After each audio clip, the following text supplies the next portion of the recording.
Buenas noches, les damos la cordial bienvenida a esta sesión mensual de imagen mamaria. Dejo con ustedes a la doctora María del Carmen Lara Tamburrino, directora de CT Scanner San Ángel. Bienvenida, doctora.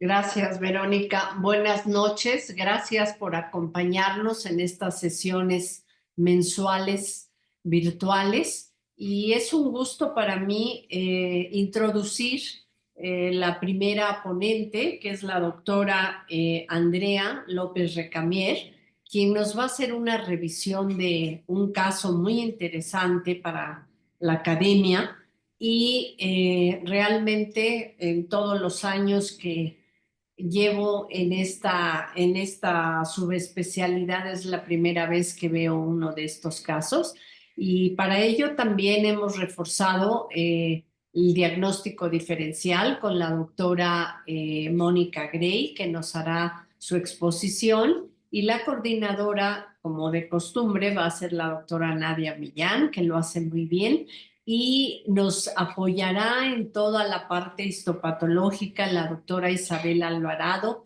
que es un gusto y que todos la conocen, y es un gusto para mejorar nuestras sesiones mensuales. Así que gracias a todas por acompañarnos. Hola, muy buenas noches, muchas gracias. Para mí siempre es un gusto poder participar en las sesiones mensuales de imagen mamaria. Y como la doctora nos comentó, el día de hoy vamos a ver un caso muy interesante. Se trata de una paciente de 56 años que no tiene antecedentes heredofamiliares. Ella es nuligesta y como antecedentes personales patológicos de importancia, ella es alérgica a la penicilina y se le diagnosticó leucemia linfocítica crónica en el 2023. En el momento que acude con nosotros, nos comenta que no está tomando ningún tratamiento para esta enfermedad, únicamente está en vigilancia. Y el motivo de consulta con nosotros es que se le dio un BIRAT 0 en estudios realizados fuera de nuestra institución. Esta es la mastografía con la que ella acude con nosotros y estamos observando ambas proyecciones cráneo caudal y medio lateral oblicuas, en donde podemos ver que el tejido es heterogéneamente denso, que presenta también calcificaciones puntiformes difusas en ambos lados, y en la región retroareolar derecha se identifica una asimetría focal que permanece en ambas proyecciones. También se le realizó un ultrasonido externo y observamos en la primera imagen una lesión irregular, heterogénea por áreas hipoecoicas y anecoicas en el interior, que no define bien los márgenes y muestra vascularidad a la aplicación del sistema Doppler. En la región axilar de dicho lado se observan adenopatías que pueden ser también secundarias a la patología de mano. La conclusión de estos estudios fue una imagen periareolar derecha irregular que requiere correlación con estudio funcional de resonancia magnética con gadolinio para normar conducta y fue categorizada como BIRAT 0. Nosotros hicimos, al acudir la paciente, le solicitamos estudios previos y logró encontrar esta mastografía del 2010, en donde podemos observar tanto en la proyección medio lateral oblicua como en las craniocaudales que el tejido permanece con similar densidad. Sin embargo, la asimetría focal retroareolar derecha no se observaba previamente. Vamos a hacer el comparativo con las proyecciones de cada una de las mastografías y primero vemos la del 2010, en donde no se observa la asimetría focal retroareolar derecha y en la actualidad sí se puede delimitar muy bien, así como en las proyecciones mediolaterales oblicuas. Entonces, estamos hablando de una nueva asimetría focal. Este tipo de hallazgos siempre nos tienen que llamar la atención y necesitamos estudiarlos de mejor manera. Estas son las imágenes de la resonancia magnética en T1 y T2. En la fase simple se identifica hacia la región retroareolar derecha tejido con similar intensidad a la del resto del tejido mamario, incluso en la mama contralateral, sin lograr delimitar un nódulo como tal. Al igual que en el T2, observamos este tejido heterogéneo. No se logra definir los bordes de algún nódulo y posteriormente en la fase contrastada, al inyectar el gadolíneo, se identifica un reforzamiento no masa retroareolar derecho, que ahora sí es más evidente en estas fases contrastadas, tanto en la proyección axial como en la sagital. Y observemos cómo es prácticamente la misma imagen de asimetría que veíamos anteriormente en la mastografía. Esta es la reconstrucción con MIP. Y bueno, llama la atención que en el resto del tejido mamario había pequeños focos de adenosis, sin embargo era una lesión única retroareolar derecha. La difusión restringe la difusión y muestra un ABC bajo. Se le pudo hacer espectroscopía a esta paciente y observamos un pico de colina. Y posteriormente en el análisis de perfusión, la curva que nos arrojó fue una curva tipo 1, que es ascendente. Posteriormente, al analizar los ganglios de las regiones axilares, observemos cómo de forma bilateral se identifican adenopatías con pérdida del hilio graso, incremento en el medio de contraste, que también puede ser secundario a la patología de base. Concluimos como un reforzamiento no masa en la mama derecha, que dado el comportamiento tisular y antecedente de la paciente, requiere correlación histopatológica mediante biopsia y nosotros recomendamos que fuera con aguja de corte y aspiración guiada por ultrasonido, así como adenopatías axilares bilaterales de predominio en dicho lado, y todo esto puede estar en relación a infiltración por su patología de base o bien un primario de mama, y la catalogamos como un BIRAT 5. Después de esta resonancia hicimos un ultrasonido dirigido para poder caracterizar ambos hallazgos y esta es la imagen que nosotros logramos obtener de la región retroareolar. No vimos ningún otro hallazgo más que algo similar a lo que nos habían proporcionado anteriormente. Es una lesión que no está bien definida, es una lesión no masa, no se logran delimitar bien los márgenes, inclusive podríamos decir que tiene un halo ecogénico y en el interior es heterogéneo. Asimismo, observamos adenopatías en ambas axilas. Inclusive aquí observamos que del lado izquierdo hay una que tiene grosor cortical bastante incrementado. Hicimos procedimiento de biopsia y la imagen superior es la de localización. Identificamos primero muy bien la lesión que queremos biopsiar y como se había recomendado con aguja de corte y aspirado, lo que se hace primero es colocar la aguja con la apertura hacia arriba. Necesitamos quedar en el borde posterior del nódulo para que al tomar los fragmentos la apertura quede justo por debajo del nódulo para que poco a poco, o de la imagen, poco a poco vayamos tomando fragmentos sin lesionar estructuras profundas, como sería el músculo pectoral. Estas son las imágenes del procedimiento de la biopsia y observen cómo se encuentra aquí la aguja. Aquí están en estas dos líneas de mayor ecogenicidad, esta es la apertura y de este punto hasta este otro que está cercano al extremo de la aguja se van obteniendo los fragmentos que posteriormente se fijan en formol y son los que mandamos a patología. Al terminar el procedimiento y obtener muestra adecuada, siempre colocamos un marcador tisular y obtenemos proyecciones cráneo-caudal y lateral de la mama que hayamos biopsiado para poder identificar justo la localización de nuestro marcador. Esta es una ampliación de dicha zona y observen cómo quedó localizado exactamente en el sitio de la asimetría focal que habíamos valorado previamente. También guiado por ultrasonido hicimos aspiración de una de las adenopatías axilares derechas y esta es la imagen de cómo se identifica muy bien la aguja, en este caso es una aguja fina, que nos ayuda a obtener material para la patología. Y ahora la doctora Isabel Alvarado nos va a compartir los hallazgos histopatológicos. Bueno, buenas noches a todos. Quiero empezar agradeciendo a la doctora María Lara, que es para mí, si no la mejor, una de las grandes expertas en mama en cuanto a imagen se refiere en México y una amiga de hace muchos años. Entonces, para mí es un honor participar en esta sesión con ella, así como también con su equipo. Bueno, entonces lo que nosotros recibimos fueron biopsias con aguja de corte, en donde sin tener el antecedente de la leucemia linfocítica crónica,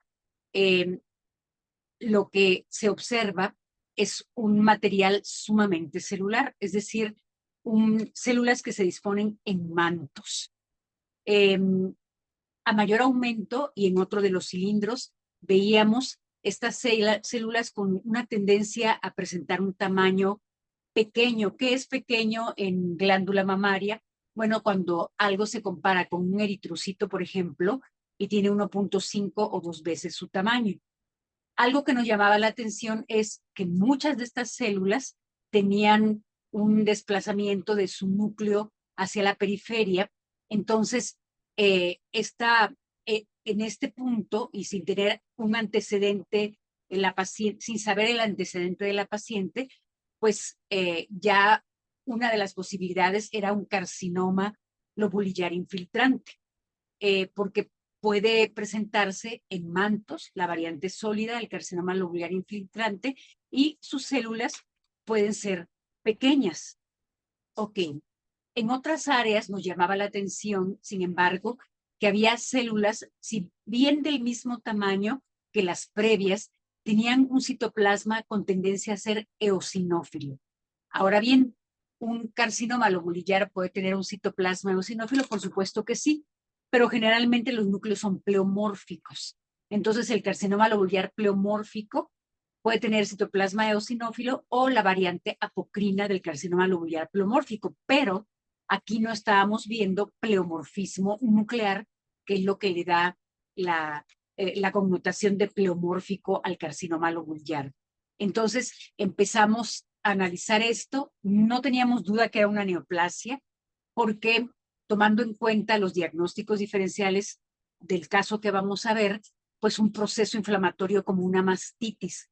Sin embargo, es muy raro encontrar mastitis en las biopsias con aguja de corte en donde todo el cilindro en forma de mantos haya células pequeñas y se encuentre uno que otro conducto o asilo. En otras áreas en otros cilindros había el mismo tipo de células y la presencia de fibrosis. Esto es lo que más nos empezó a llamar la atención porque veíamos en áreas las células pequeñas, pero había otras células con núcleos grandes de aspecto vesiculoso, que era difícil incluirlas en un diagnóstico porque uno diría, bueno, un carcinoma mixto, pero ¿cuál? Porque el carcinoma lobulillar mezclado con el carcinoma ductal, por lo general se ven de este último una buena demarcación. Entonces, esto era otra área en donde el diagnóstico como que estaba forzado en cuanto a decir únicamente carcinoma lobulillar. Por fortuna, María, como siempre, me habló por teléfono y me dijo, ¿sabes que la paciente tiene un antecedente de una leucemia linfocítica crónica? Y yo dije, volví a ver las laminillas y dije, pues es que podría ser, ¿no? Entonces, obviamente procedimos a hacer marcadores de inmunohistoquímica, no puse todo lo negativo para no hacerlo monótono, pero vean ustedes, este es un cóctel de queratinas. El control interno es que aquí hay conductos residuales de la glándula mamaria que se ven cafés porque expresan el cóctel de queratinas, pero las células eran por completo negativas. Las células de los carcinomas son por lo general positivas a las queratinas, entonces es lo primero que nos llamó la atención. Y ya con el antecedente, entonces piensa uno, ¿y sí? Entonces, aquí tenemos un acercamiento, vean la positividad interna de la queratina y la negatividad de las células, es decir, desde aquí vimos que esto no era un carcinoma. Y posteriormente hicimos un marcador que es el CD20, que en este tipo de procedimientos, de padecimientos, como se va a explicar, es positivo. Entonces, cuando volví a hablar con María, le dije, ¿sabes qué? es que esta es una infiltración por leucemia, porque los marcadores están bellamente positivos en lo que deben de ser. Y esto siempre yo digo con respeto a la paciente y hablo desde un punto de vista morfológico. Entonces, vimos ya que las células positivas todas al CD20 y otros marcadores linfoides que hicimos, entonces, en efecto, pudimos corroborar que el antecedente ayudaba y que esto no era una segunda neoplasia, porque desde el punto de vista de imagen no se puede distinguir y desde el punto de vista morfológico es muy difícil si no tiene uno el dato clínico previo. Rápidamente, porque se va a hacer la revisión también de parte del equipo de María el tema. Bueno, aquí está el acercamiento de las células positivas al CD20. En la revisión de la literatura es un fenómeno muy raro. La mayor parte de los casos que uno encuentra son casos reporte. Por ejemplo, esta es una leucemia linfoblástica aguda que simuló un carcinoma. Perdón. Aquí, como suele suceder, se carecía, perdón, aquí se carecía de datos clínicos. Entonces, la paciente, 40 años de edad, llegó a la mastografía. Igual el diagnóstico que hizo fue de carcinoma, pero en retrospecto se supo que tenía una leucemia linfoblástica aguda y fue una leucemia. Otro caso de leucemia linfoblástica aguda que se presentó como una masa. Por ejemplo, en el caso que ahora nos ocupa, no necesariamente hacía un nódulo, sino que era más difuso. Pero revisando la literatura, uno encuentra casos que se han manifestado como una masa palpable. Entonces todavía se hace más difícil el diagnóstico porque, bueno, puede ser que la paciente tenga el antecedente de y puede ser que tenga una segunda neoplasia en la glándula mamaria, no necesariamente una infiltración, pero aquí se reportan 2 casos en donde sí la paciente tenía infiltración en otros órganos, además de la mama, entonces con biopsia con aguja fina, en los otros sitios en donde había tumor, se demostró que eran positivos. De hecho, la leucemia linfoblástica aguda es muy agresiva y ocurre en pacientes jóvenes. Una de las pacientes aquí tenía 14 años de edad y la otra estaba en su etapa posparto, 30 años de edad. Eso es otro ejemplo en donde la leucemia mieloide aguda también puede infiltrar la glándula mamaria. También es un caso reporte. En este caso, también fue una paciente de 19 años. Ya se tenía el antecedente de leucemia mieloide aguda, de manera que se hicieron todos los marcadores para la misma y la infiltración en la glándula mamaria fue positiva. Y este es otro tipo de leucemia, que es como la que nos ocupa el día de hoy. Es una leucemia linfocítica crónica en una fase aguda que debutó como un nódulo en la glándula mamaria y la paciente incluso aquí tenía enfermedad en otros sitios. Y desafortunadamente la paciente murió de una recaída poco tiempo después de que había tenido la infiltración en la glándula mamaria. Y esta es mi diapositiva final, en donde también se han reportado casos de infiltración de leucemia en la mama en varones. Por ejemplo, aquí tenemos el paciente, el diagnóstico obviamente que se hizo clínico fue de una ginecomastia, pero cuando se hace la resección de la lesión se vio que era una leucemia linfoblástica aguda y en efecto, cuando se revisó bien la historia clínica del paciente, se hizo biopsia de la médula ósea, el paciente se demostró que tenía una leucemia linfoblástica aguda. Entonces, en hombres también puede ocurrir y pues esto es, como vimos todos los casos, yo no encontré una serie de, a lo más, los casos reportados en la literatura son 2, no más de 3, pero son casos, como ya había dicho la doctora Lara al principio, muy, muy raros. Todavía si uno habla del linfoma primario de mama es muy raro, pero es mucho menos raro que la infiltración por una leucemia. Entonces, pues bueno, esas son mis diapositivas. Muchísimas gracias de nueva cuenta por la invitación. Mil gracias, Isabel. Como siempre, toda tu material es maravilloso y tu explicación también. Gracias. Muchas gracias, doctora. Y bueno, ahora voy a comentar un poquito del tema. Específicamente, pues bueno, las metástasis de cualquier otro cáncer a la glándula mamaria son hallazgos raros. La prevalencia es baja, estamos hablando de 0.1 a 5% de todas las enfermedades malignas de la mama. Y los cánceres que más frecuente hacen metástasis a la mama, pues en primer lugar está el melanoma. También pueden ser las enfermedades hemato-oncológicas como la leucemia y el linfoma, el cáncer de pulmón, de ovario, algunos del tracto digestivo, riñón y tiroides. Cuando cualquier otro tipo de cáncer metastatiza a la glándula mamaria, habitualmente se manifiesta como nódulos que morfológicamente parecieran benignos y usualmente se localizan en los cuadrantes superoexternos. Esto se debe a que la vía de diseminación de las metástasis en este tipo de cánceres es hematógena.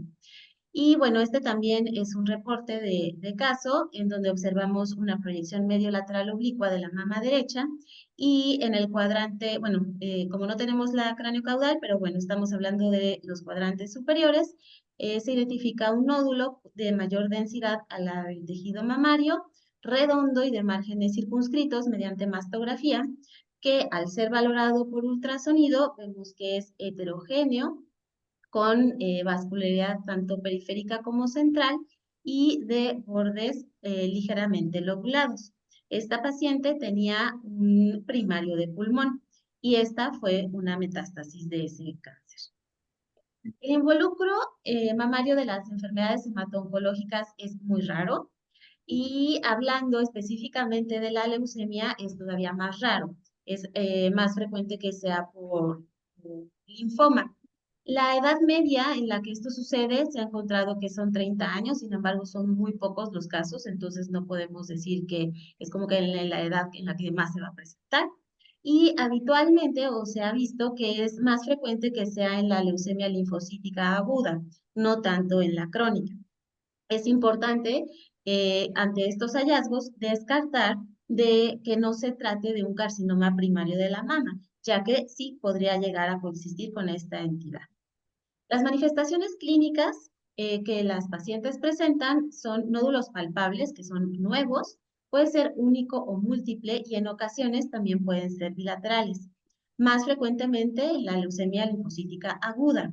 Las pacientes manifiestan que tienen un crecimiento rápido y esto es muy importante. En ocasiones las pacientes van a tener engrosamiento difuso de la piel, adenopatías y síntomas sistémicos. Y toda esta manifestación clínica incluso podría llegar a simular un carcinoma inflamatorio de la mama. Entonces, por eso es que es muy importante explorar muy bien a la paciente y tener los antecedentes y la historia clínica correcta. Por imagen, en la mastografía vamos a verlo como nódulos, que ya sea uno o varios, con similar densidad a la del tejido, y en ocasiones estos pueden tener bordes microlobulados y en menor frecuencia se van a presentar como distorsiones en la arquitectura y es raro que estén asociados a microcalcificaciones. Entonces, si nosotros tenemos el antecedente de que la paciente tiene una enfermedad hemato-oncológica y no estamos observando una franca imagen de cáncer de mama, podríamos llegar a intuir que se trata de una infiltración de la patología de base. De la misma forma, es habitual encontrar adenopatías, ya sea uni o bilaterales, también porque este tipo de enfermedades se presentan con adenopatías. Por ultrasonido vamos a ver los nódulos que pueden ser hipoecoicos o heterogéneos, como el caso de nuestra paciente, que era una imagen mal definida de ecogenicidad heterogénea, y se han encontrado 50 y 50% de bordes circunscritos o no circunscritos. Y cuando no son circunscritos, es habitual que sean microlobulados y en menor porcentaje estipulados. Lo que sí es frecuente es que tengan vascularidad a la aplicación del sistema Doppler y, bueno, las adenopatías que ya habíamos mencionado. Este es un caso reporte también de un artículo radiológico de un paciente masculino que tenía ginecomastia y tenía también el antecedente de una leucemia linfocítica crónica, y él acudió a hacerse estudios debido a que notó un nódulo retroalular izquierdo con retracción del pezón. Estas son las proyecciones de su mastografía, la medio lateral oblicua y cráneo caudal del lado izquierdo, en donde observamos la ginecomastia y un nódulo retroalveolar que mediante ultrasonido es sólido y hipoecoico, de márgenes microlobulados y tiene importante vascularidad a la aplicación del sistema Doppler. Este paciente también fue biopsiado y el resultado fue una infiltración de la leucemia. Este también es otro caso, reporte, en donde observamos es la mastografía en proyecciones medio lateral oblicua y cráneo caudal de una paciente, también con antecedentes de leucemia linfocítica crónica, en la que ella refería tener palpación anormal en el lado izquierdo, con zonas de mayor endurecimiento en el cuadrante superior externo e inferior interno de la mama izquierda. Y en los hallazgos mencionan áreas de distorsión en la arquitectura en estos cuadrantes, y mediante ultrasonido se identificaban estas imágenes que son nódulos no circunscritos, mal definidos, heterogéneos, que también al ser biopsiados, el resultado histopatológico fue una infiltración de la leucemia. Por resonancia magnética contrastada podemos observar lesiones no masa, como en el caso de nuestra paciente, o nódulos que pueden ser heterogéneos, y lo que se ha encontrado en la mayoría de los casos es que tienen restricción en la difusión y se acompañan de adenopatías bilaterales. Y bueno, es importante siempre tener en mente un diagnóstico diferencial, que es el linfoma. Y bueno, los linfomas también tienen afección a la mama y se presentan de manera similar.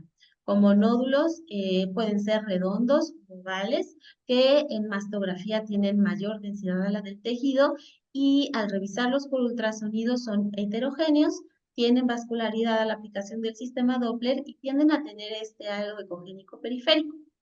Esta paciente también se le realizó un PET, en donde observen cómo en la mama izquierda se identifica el nódulo con importante metabolismo. Este también es un caso de artículo. Y bueno, en conclusión, la leucemia tiene una baja incidencia para infiltrar la mama. Siempre es importante conocer los antecedentes de nuestros pacientes para poder llegar a un diagnóstico certero.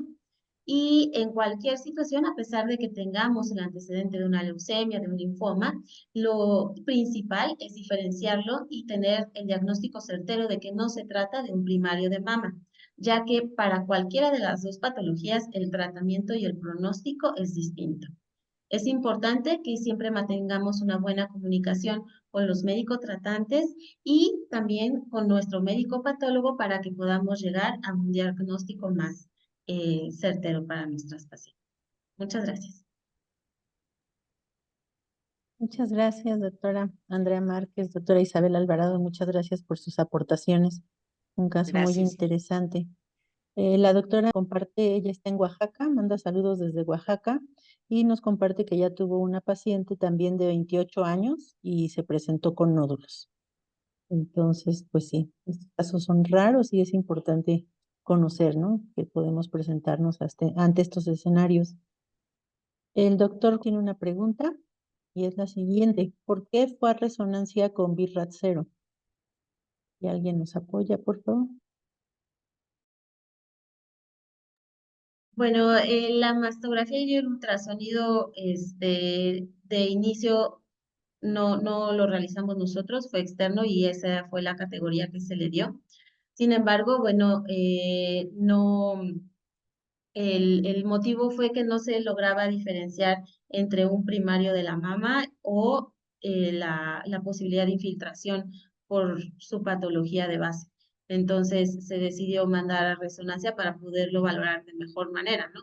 En caso de que hubiera tenido también lesiones en la otra mama, nos sirve también para poder determinar si es una lesión o son varias.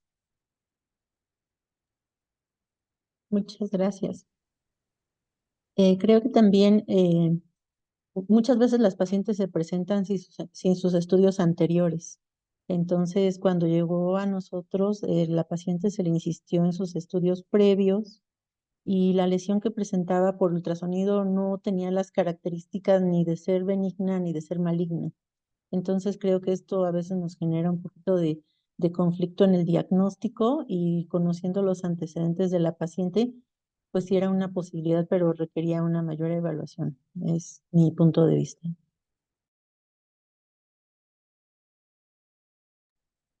Doctora Lara, ¿le gustaría agregar algo más o quiere que pasemos al siguiente caso? Que inquieta a los médicos el BIRAT cero, pero como repito, la doctora ya mencionó, era externo. Procuramos que si tenemos mastografía, ultrasonido y tomosíntesis, pues generalmente tenemos la obligación de concluir en el sistema BIRATS. Pero realmente, bueno, son los métodos primarios, la masto y el ultrasonido, y realmente estos casos difíciles pues sí necesitamos un estudio funcional. Así que nos permite ver mejor la axila, ver el involucro incluso del músculo pectoral en casos de primarios de mama. Y bueno, los estudios funcionales tienen mayor alcance para puntualizar un diagnóstico. Y el que no tiene radiación, obviamente inyectando gadolínio, pues es la resonancia magnética. Muchas gracias, doctora. Continuamos con nuestro siguiente caso. Le cedo la palabra a la doctora Mónica Grey. Bueno, Mónica va a hacer el diagnóstico va a presentar uno de los diagnósticos diferenciales que ya se ha mencionado previamente por la doctora Andrea, así que adelante, Mónica, gracias por participar. Sí, gracias, doctora. Bueno, como dice la doctora, continuando con esta sesión de enfermedades linfoproliferativas y también pues casos raros, presento el caso de una femenino de 19 años de edad. Bueno. Ella es una paciente quien cuenta con antecedentes. Perdón, Mónica, si puedes acercarte un poquito más o subir tu voz, Sí. Te lo agradeceré. Sí. Ok, entonces es un femenino de 19 años de edad. Ella acudió a nuestro centro, cuenta con antecedentes heredofamiliares positivos para cáncer de mama por parte de su abuela paterna. Ella negó cualquier enfermedad y acudió con su médico porque palpaba una tumoración en la región axilar izquierda, motivo por el cual fue enviada a nuestro centro para realización de una resonancia magnética contrastada. Iniciamos la valoración mediante un rastreo por ultrasonido de ambas mamas. Se identificaron nódulos ovoideos, tienen márgenes circunscritos, son hipoecoicos, algunos un poquito heterogéneos, avasculares a la valoración Doppler y la mayoría se encuentran en la mama derecha y uno en la mama izquierda de similares características. La región axilar derecha mostró ganglios axilares de cortical delgada y graso central, por lo que el aspecto es benigno. En el sitio referido por la paciente, se corroboró la presencia de un nódulo que llama la atención su tamaño de grandes dimensiones, también su vascularidad. El nódulo es ovoideo, tiene los márgenes también un poquito microlobulados. Y adyacente a este se identificaron otros de similares características, pero de menor tamaño. En el estudio de resonancia magnética se corroboraron los nódulos intramamarios bilaterales. Estos son hipointensos en T1, algunos un poquito isointensos, en T2 hiper, y también mostraron un reforzamiento con el medio de contraste con curvas tipo 1. Entonces, pues se pensó en fibroadenomas. Y a nivel axilar se corroboró la presencia de la adenopatía de mayor tamaño. Esta mostraba pérdida del hilo graso, hipointenso en T1, hiper en T2. Y también posterior a la administración de medio de contraste presentó un reforzamiento heterogéneo, probablemente secundario al tamaño del mismo. El mayor se localiza en el nivel 1 y se valora de mejor, las dimensiones son más valoradas en los planos sagital y coronal. En este estudio pues, se concluyó como nódulos mamarios bilaterales, que son sugestivos de fibroadenomas, y adenopatías axilares izquierdas, que requieren correlación histopatológica. Por lo tanto, se realizó la biopsia guiada por ultrasonido mediante aguja de corte. Primero se identificó la adenopatía de mayor tamaño, se hacen distintas tomas de muestra del ganglio y posteriormente se coloca un clip. El reporte histopatológico pues concluyó hiperplasia mixta y al obtener estos resultados, el médico pues persistió con duda clínica, por lo que decidió realizar mejor una biopsia excisional, en donde ya llegó a la enfermedad de la paciente, se concluyó como enfermedad de Castleman.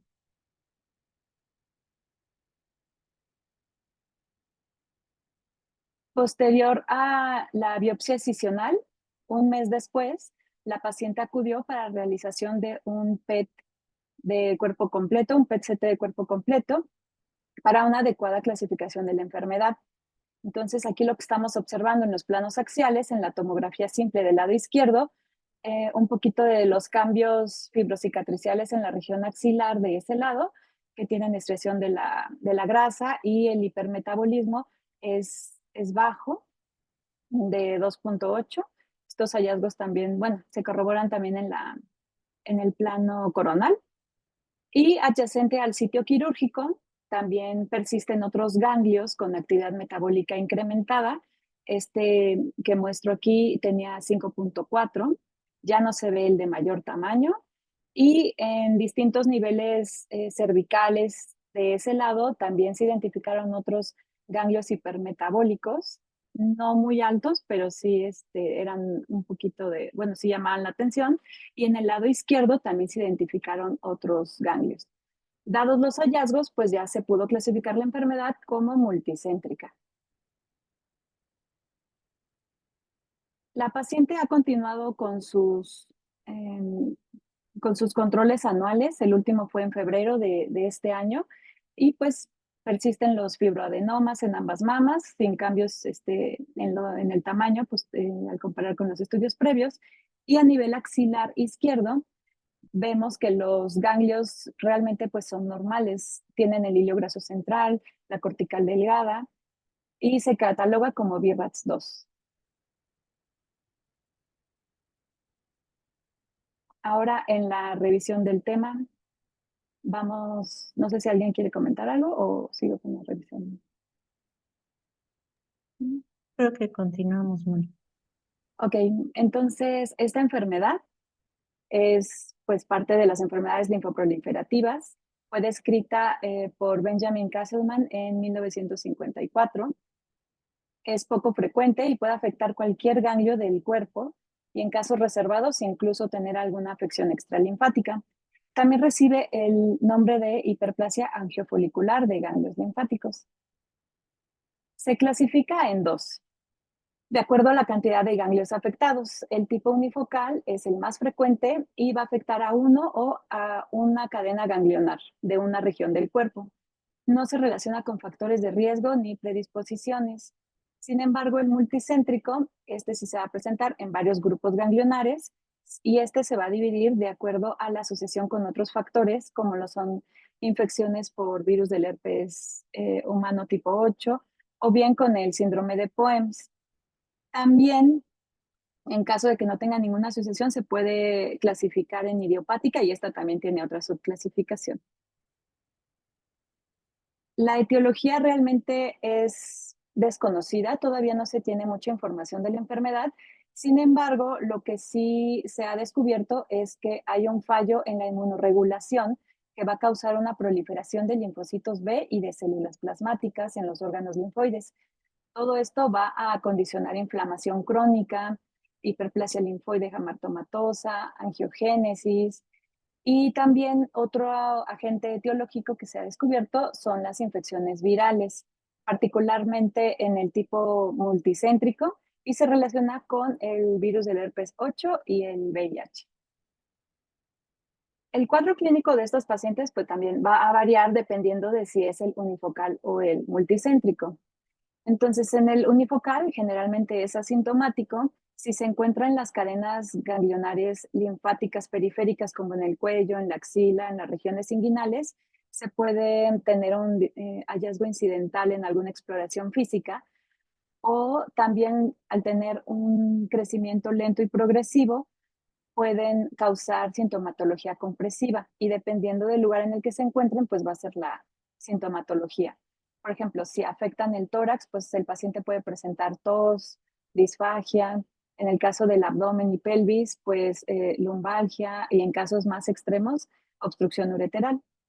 En el tipo multicéntrico van a presentar múltiples nódulos palpables y en este tipo de casos ya van a tener una respuesta, síntomas de respuesta inflamatoria sistémica, como lo son los síntomas de fiebre, sudoración nocturna, pérdida de peso.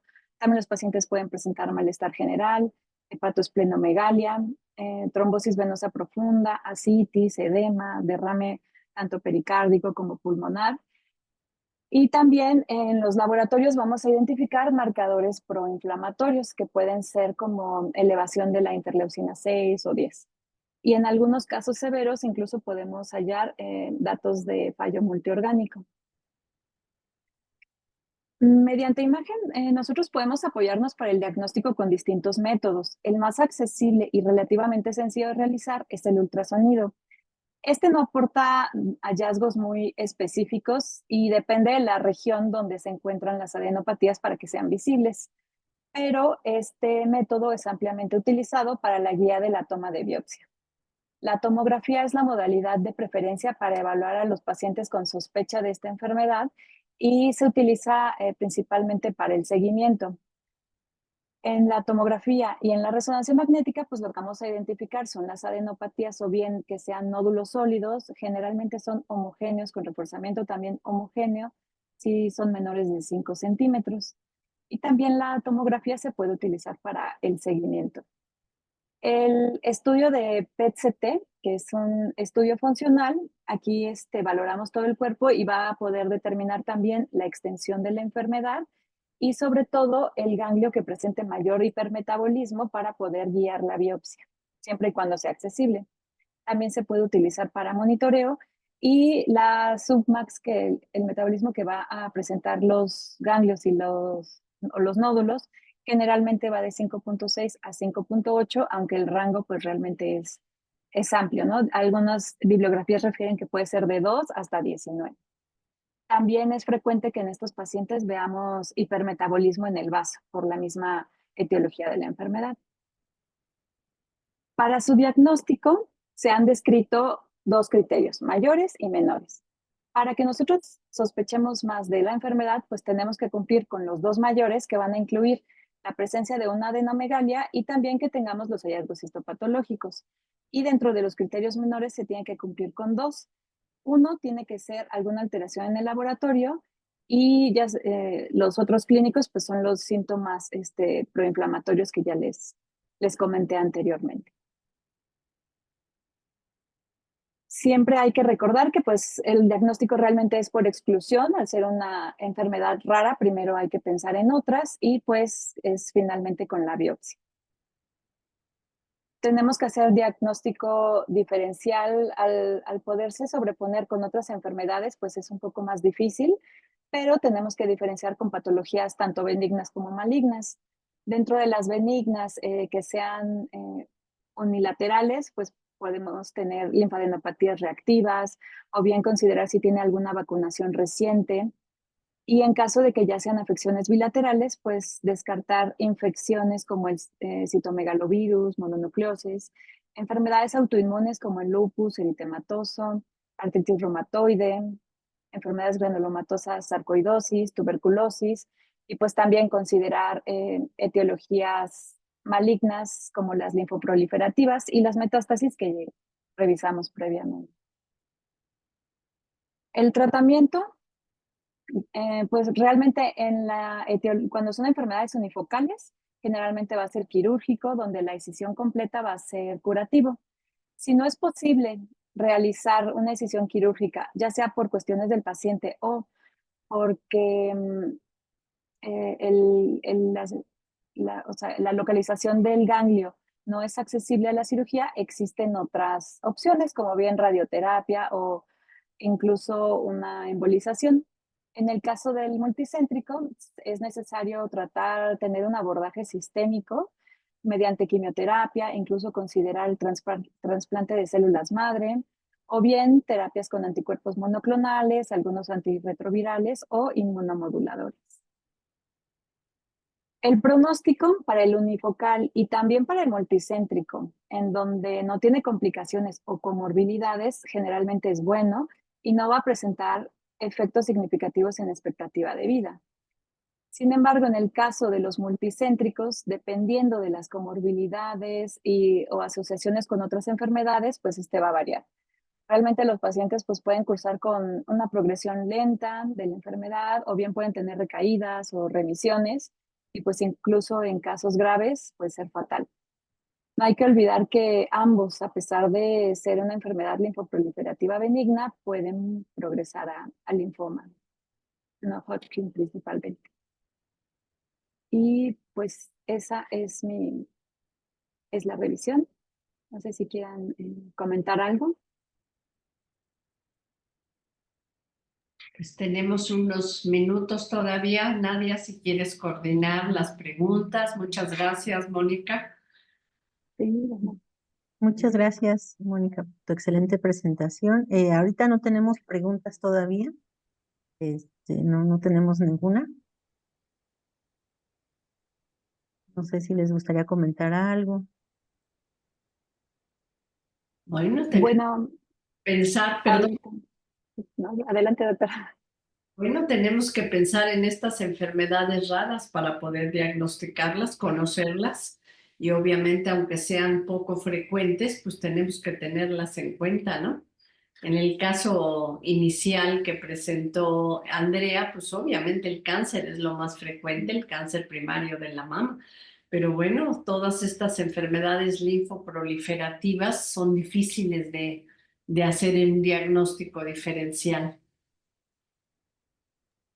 Así es. Claro, y sobre todo en el caso de pacientes jóvenes con adenopatías, pues iniciar con el ultrasonido, ver cómo están los ganglios, si son únicos, son múltiples, y pues también nos puede ayudar a la toma de biopsia.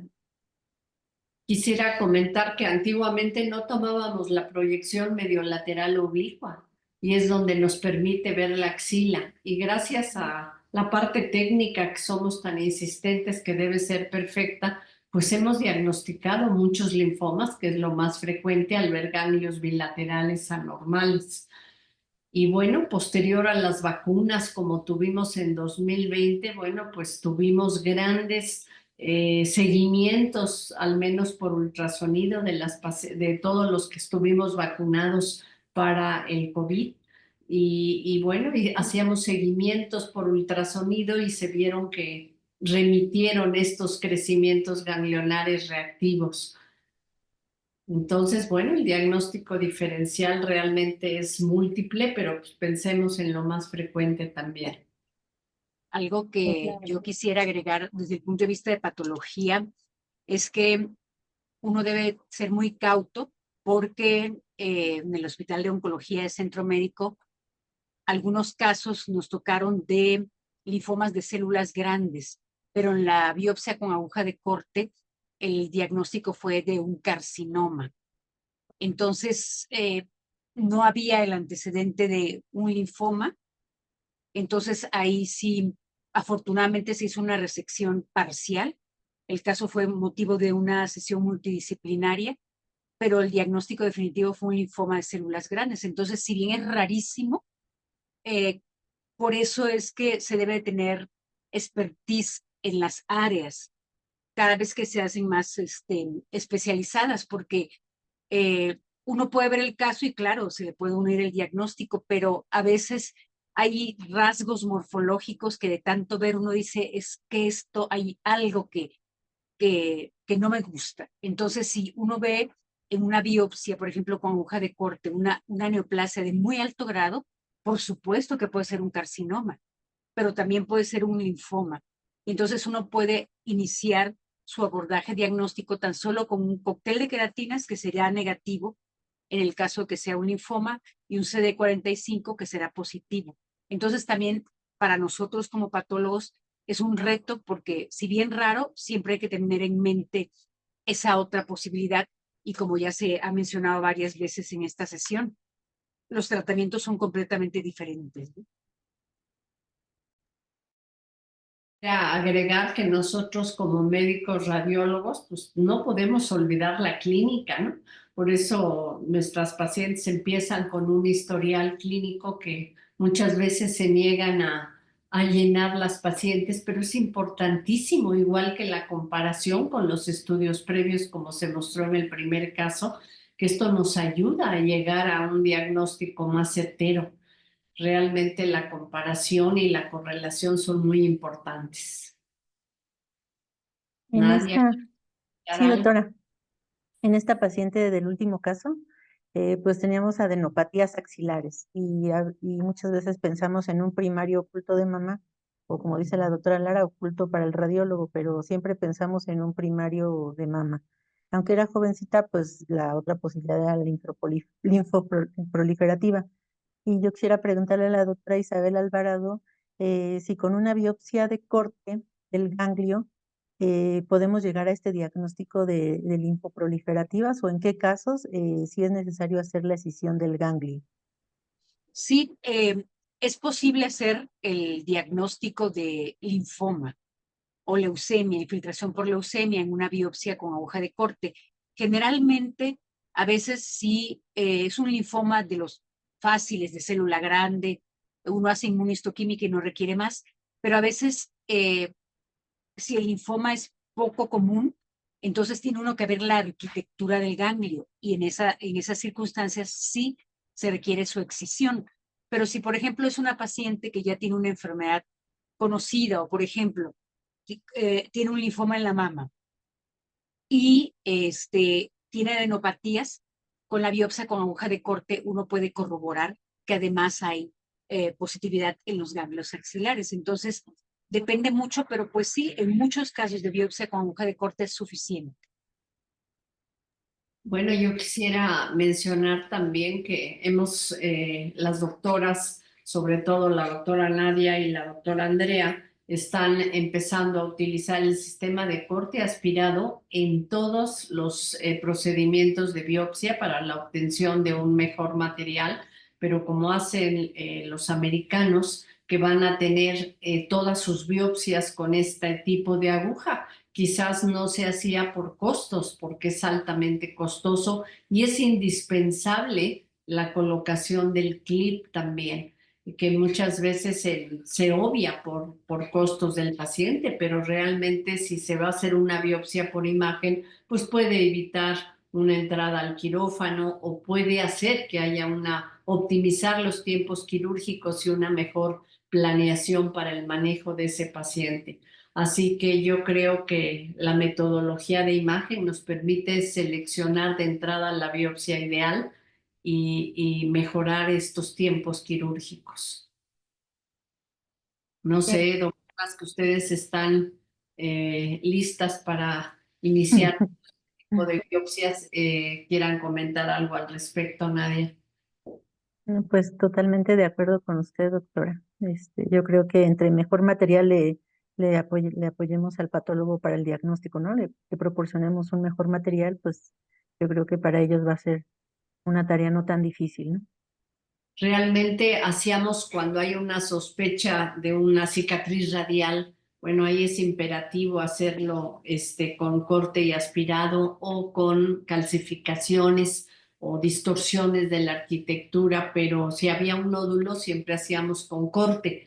Pero bueno, ya nuestra tendencia en el momento actual es que todo sea con corte y aspirado, con la facilidad de contar con un equipo pues muy manuable, muy práctico para que entre al ultrasonido, igual que el que tenemos, que es mucho de mayor tamaño en la estereotaxia, pues yo creo que vamos a obtener mejor muestreo de una lesión biopsiada. Y el caso justo de la paciente, la lesión era indispensable hacerlo con este tipo de aguja porque era una duda diagnóstica tanto por morfología en los distintos métodos y para el área de patología pues iba a ser necesario tener suficiente material. A pesar, otro punto importante es la localización. Todas las lesiones que se localicen en la región retroareolar también implican un reto diagnóstico, los papilomas y todo este tipo de lesiones, que mientras más tejido mandemos a patología o incluso la lesión completa, vamos a tener un mucho mejor diagnóstico, ¿no? Muchas gracias a todas. Pues no tenemos preguntas. Por favor, a nuestros asistentes, si nos ayudan a llenar una encuesta de satisfacción y pues les cedo la palabra para los últimos comentarios. Quisiera mencionar que la siguiente sesión, que ojalá nos puedan acompañar, cae exactamente en el día de Halloween, es el 31 de octubre, y haremos esta revisión de casos tan interesantes, así que ojalá que nos puedan acompañar. Y bueno, es el mes del cáncer de mama. Tenemos atractivas promociones para sus pacientes y tendremos un diálogo con mujeres. Si ustedes tienen a sus pacientes para que participen con nosotros en forma muy coloquial, pues ojalá que nos puedan acompañar el 16 de octubre a las 12 del día.